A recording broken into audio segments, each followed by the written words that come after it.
Sir तुम नहीं आएगा सर का फोटो ऐसे उठाइए। मेरे अंदर का सब कुछ हो गया रुखसत, मेरे अंदर का सब कुछ हो गया रुखसत, मगर एक चीज़ बाकी है जिसे ईमान कहते हैं। और हम अपनी जान के दुश्मन को हम अपनी जान कहते हैं, हम अपनी जान के दुश्मन को अपनी जान कहते हैं। मोहब्बत की इसी मिट्टी को हिंदुस्तान कहते हैं, हिंदुस्तान कहते हैं। परम आदरणीय प्रधानाचार्य महोदय, शिक्षकगण एवं मेरे प्यारे भाइयों एवं बहनों, आज पहले आप सभी को स्वतंत्रता दिवस की हार्दिक शुभकामनाएं। आज बहुत हर्ष की बात है कि मुझे 15 अगस्त यानी स्वतंत्रता दिवस की शुभ अवसर पर अपने विचार प्रस्तुत करने का मौका मिला है। इनमें जो भी त्रुटियां होंगी मुझे अबोध बालिका समझकर माफ कीजिएगा।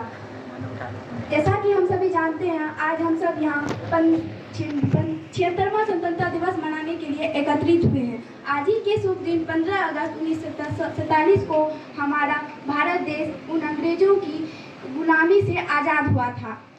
इस आज़ादी की भव्यता को हम शब्दों में नहीं बांध सकते। आज़ादी, खुली हवा में सांस लेने की आज़ादी, आज़ादी कहने और बोलने की आज़ादी, आज़ादी इस मिट्टी से मोहब्बत करने की आज़ादी, आज़ादी इस मिट्टी के लिए मरमटने की आज़ादी। दोस्तों, यही वह शब्द है आज़ादी जिसके लिए हमारे देश के वीरों ने प्राणों को न्यौछावर कर दिया था। यही वह शब्द है आज़ादी जिसके लिए हम सब यहाँ एकत्रित हुए हैं। आज ही के दिन इस देश को आज़ाद भारत की धरोहर मिली थी। आज ही के दिन यह आज़ाद भारत हमें विरासत के रूप में मिला था।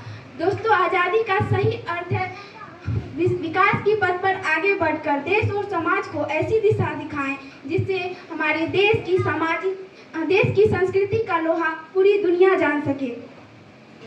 इस देश की आज़ादी के लिए भगत सिंह, सुखदेव, राजगुरु, खुदीराम बोस, सुभाष चंद्र बोस, चंद्रशेखर आजाद, महात्मा गांधी जैसे अनेकों माँ भारती के वीर पुत्रों ने अपने प्राणों को खोकर आज़ादी दी थी।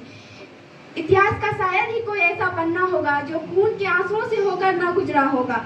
इतना आसान नहीं था जंजीरों को तोड़कर निकलना, इतना आसान नहीं था घरों को छोड़कर निकलना। बहुत लहू बहाया है इसके लिए शहीदों ने। इतना आसान नहीं था गुलामी के जंजीरों को तोड़कर निकलना, मगर इसके लिए वीर सपूतों ने अपने प्राणों को न्यौछावर किया और इस धरोहर को हमारे नाम कर दिया। मेरे देश के वीरों ने, मेरे देश के शेरों ने इस जमीन को हमारे नाम कर दिया और इसकी आन बान शान को बनाए रखा। झांसी की रानी से महात्मा गांधी के अथक प्रयास के बाद हमें आज़ादी प्राप्त हुई है। देश की इस आज़ादी के लिए भगत सिंह ने स्वराज हमारा है, जनसिद्ध अधिकार है का नारा लगाया है। चंद्रशेखर आजाद ने अपनी आज़ादी को अपना धर्म बताया है। भगत सिंह ने हंसते हंसते फांसी पर चढ़ गए और इन्हीं वीर सपूतों ने उन अंग्रेजों को ईंट का जवाब पत्थर से दिया है, जिन्होंने भारत माता के लिए हंसते हंसते प्राण न्यौछावर कर दिया। उन वीर सपूतों को आज पूरा भारत नतमस्तक करता है। दोस्तों, मेरा मानना है कि अगर किसी को स्वतंत्रता दिवस का असली हीरो माना जाता है तो वह और कोई नहीं, तुम मुझे खून दो, तुम मुझे खून दो, मैं तुम्हें आज़ादी दूंगा का नारा लगाने वाले नेताजी सुभाष चंद्र बोस थे। नेताजी सुभाष चंद्र बोस वह एक युवा भारतीय थे जो उस शिक्षा प्राप्त करके उज्जवल भरित भविष्य को त्याग कर हमारे देश को आज़ादी दिलाने की अथक प्रयास किए। आज पूरी दुनिया में सबसे ज़्यादा युवा शक्ति हमारे देश के पास है। दोस्तों, हमारे देश को सुपर पावर बनाने के लिए हमारे देश को युवाओं को एक बड़ा सपना देखना होगा और उस सपना को साकार करने के लिए पूरी ताकत लगानी होगी। मंजिल जितनी जानदार होगी, सफलता उतनी शानदार होगी। मुश्किल कुछ भी नहीं है, अगर मुश्किल कुछ भी नहीं है, मुश्किल कुछ भी नहीं है, कोशिश करके तो देखे।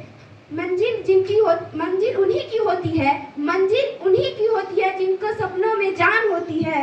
पंखों में क्या रखा है, अरे पंखों में क्या रखा है जिनकी हौसलों में उड़ान होती है। दोस्तों, असंभव कुछ भी नहीं है। हमारे देश के युवाओं को आतंकवाद, भ्रष्टाचार, जातीयवाद जैसे असमानताओं को दूर करके हमारे देश भारत को विकासशील से विकसित देश बनाना होगा। आइए हम सब भारत के अच्छे नागरिक बनने हेतु शपथ खाएं कि आज हम हमारे देश के भारतीय कानूनों का नियम से पालन करेंगे। हमारे भारत के दिए जाने वाले सामाजिक और आर्थिक नीतियों का सम्मान करेंगे। हम अपने भारत के असहाय और गरीब मंद लोगों का हर संभव मदद करेंगे। हम अपने देश की सौंधी खुशबू चारों ओर फैला सके, इसके लिए हमारे देश के नागरिक को अच्छा स्वास्थ्य, अच्छी शिक्षा एवं उज्जवल भविष्य के लिए जागरूक करेंगे। ना कड़ाके की कभी देखना कड़ाके की ठंड में ठिठुर के, कभी कड़ाके की ठंड में ठिठुर के देखना, अरे कहीं कड़ाके के ठंड में ठिठुर के देखना, कभी चलती धूप में देख लेना कैसे हिफाजत होती है हमारे देश की, अरे कैसे हिफाजत होती है हमारी देश की, जरा सरहद पर जाके देख लेना, हाँ जरा सरहद पर जाके। इन सबको के साथ अपने वाणी को विराम देती हूँ। जय हिंद, जय भारत।